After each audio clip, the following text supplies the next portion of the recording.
जीवन में कभी कभी छोटी छोटी खुशियां ही जीने का बहुत बड़ा सहारा बन जाती है। ख्वाहिशों का क्या, ख्वाहिशें तो हमारी पल पल बदलती रहती है। Hi guys, very good morning. I hope कि आप सब ठीक होंगे। जैसा कि आज मैं एक बहुत ही बड़े संजीदा मुद्दे पर आपसे बात करने आई हूँ, रूबरू होने आई हूँ।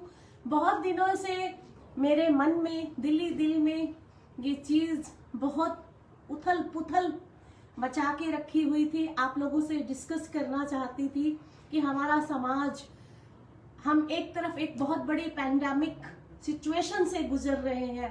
क्या कभी किसी ने सोचा है इसके बारे में भी? जो अभी कोविड की सिचुएशन चल रही है, किसी ने सपने में भी नहीं सोचा था कि हम सब लोगों को इससे गुजरना पड़ेगा। पर थैंक गॉड हम पंजाब के वासी हैं, पूरा हिंदुस्तान बाय गॉड ग्रेस हम निकल रहे हैं और उम्मीद है निकल जाएंगे। पर इसके अलावा एक बहुत बड़ी पैंडेमिक सिचुएशन जो हमारे समाज की आज हो रही है, उसके बारे में आज मैं आप सब लोगों से डिस्कस करने आई हूँ। एज ए कमीशन की चेयरपर्सन, अगर मेरे पास रोज की 50 कंप्लेंट्स आ रही हैं, 50 में से 25 लड़कियां डाइवोर्स लेना चाहती हैं। क्या आपने सोचा है इसका रीजन क्या है? क्यों ऐसा हो रहा है? क्या टेक्नोलॉजी इसकी जिम्मेदार है? क्या आज हमारे जो देश ने इतनी तरक्की कर ली है, या हमारी बच्चियां आज हर फील्ड में, या हमारे बॉयज आज एक दूसरे के साथ कंधे से कंधा मिला के चल रहे हैं? हम जो कोशिश है पेरेंट्स की भी कि बराबरी का दर्जा दिया जाए, या एक मैन डोमिनेटिंग सोसाइटी में ये एक जो पैंडेमिक सिचुएशन आज के टाइम में हो रही है, डाइवोर्स के इतने केस क्यों बढ़ रहे हैं? इसका होल सोल रीजन क्या है? इसकी रूट कोज क्या है? क्या पहले वाले टाइम में भी ऐसा होता था? हम 6 बहनें हैं, वी आर 6 सिस्टर्स। ऐसा नहीं है कि हमारे पेरेंट्स में झगड़ा नहीं होता था। मैंने भी अपने मदर और फादर में आर्गुमेंट्स होते हुए देखे। इवन मेरी मदर इतना पढ़ी लिखी भी नहीं है। मेरी मदर सिर्फ 5th क्लास स्टैंडर्ड तक पढ़ी हुई है, पर उनकी जीवन का एक ही एम था। वो बहुत ही मेहनती है। उनका एक ही एम था कि अपनी सारी बच्चियों को मैंने हाई क्वालिफिकेशन देनी और दी, और आज हम सेटल हैं। तो क्या पेरेंटल इन्फ्लुएंस उस टाइम पे नहीं था? पर मेरी मदर ने हम सब सिस्टर्स को पढ़ाया। कभी भी हमसे पूछा नहीं कि अभी मैं कभी कभी अपनी मदर से बात करती हूँ, जब से एज ए कमीशन की चेयरपर्सन का मैंने चार्ज लिया, पूछती हूँ कि आपने कभी नहीं पूछा कि मुझे मेरे ससुराल में कोई दिक्कत है? मेरी मदर का एक ही जवाब होता है हमारी सब बहनों को कि मैंने तुम्हें जन्म दिया, अच्छे मॉरल्स दिए, अच्छी क्वालिफिकेशन दी, अब कर्म तुम्हारे हैं। और हम सब बहनें अपने घर में बहुत खुश हैं, बहुत अच्छा कर रही हैं। मैंने अभी ही पिछले महीने अपनी पोस्ट ग्रेजुएशन क्लियर किया और पीएचडी में एडमिशन लिया है, क्योंकि मैं आफ्टर ग्रेजुएशन मेरी शादी हो गई थी। पर मैंने अपनी जिंदगी में बहुत सारे कंप्रोमाइज करने पड़ते हैं हर लड़की को। जीवन दूसरों को देखने में बहुत ही सुखद लगता है कि किसी दूसरे का जीवन में बहुत खुशी है, सुख है। ऐसा नहीं है। ये कुछ फैमिली मॉरल्स होते हैं, या हमारे परिवार क्यों टूट रहे हैं, इसके पीछे रीजन क्या है? क्या हमारे बॉयज बैलेंस नहीं कर पा रहे? क्या पेरेंटल इन्फ्लुएंस बढ़ रहा है? क्या लड़कियां आजकल ज्यादा डिमांडिंग हो गई है? क्या बॉयज इस चीज को, मैरिज को सीरियसली नहीं लेते? क्या इससे हमारे समाज का माहौल खराब नहीं हो रहा? क्या इससे सिर्फ एक लड़का लड़की का ही जीवन भर का रिश्ता टूटता है? क्या इससे परिवार नहीं टूटते?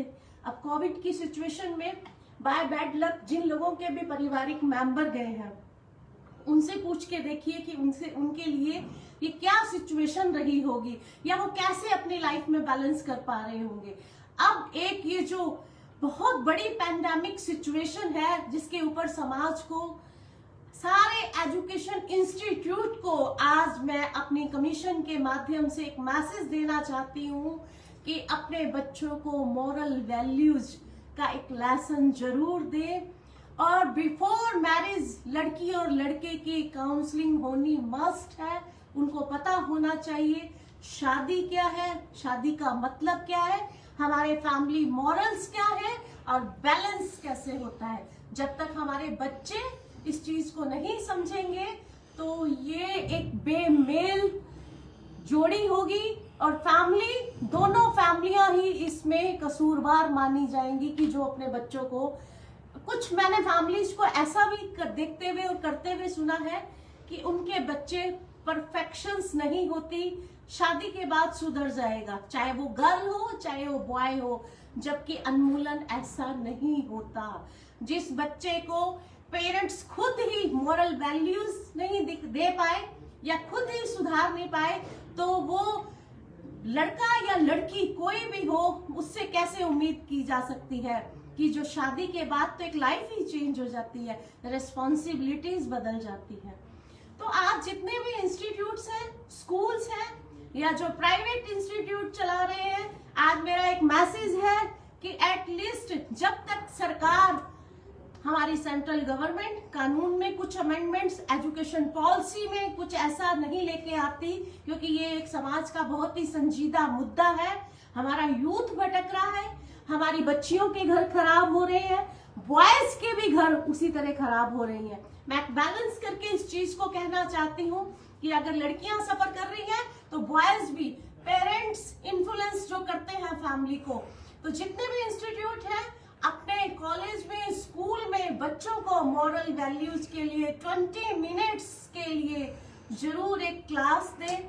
बच्चों को पता होना चाहिए कि पारिवारिक मूल्यों का क्या महत्व है उनकी जिंदगी में। वो इस चीज को जिस दिन समझेंगे, अपनी पर्सनल लाइफ के साथ साथ प्रोफेशनल लाइफ में भी बहुत अच्छा कर पाएंगे।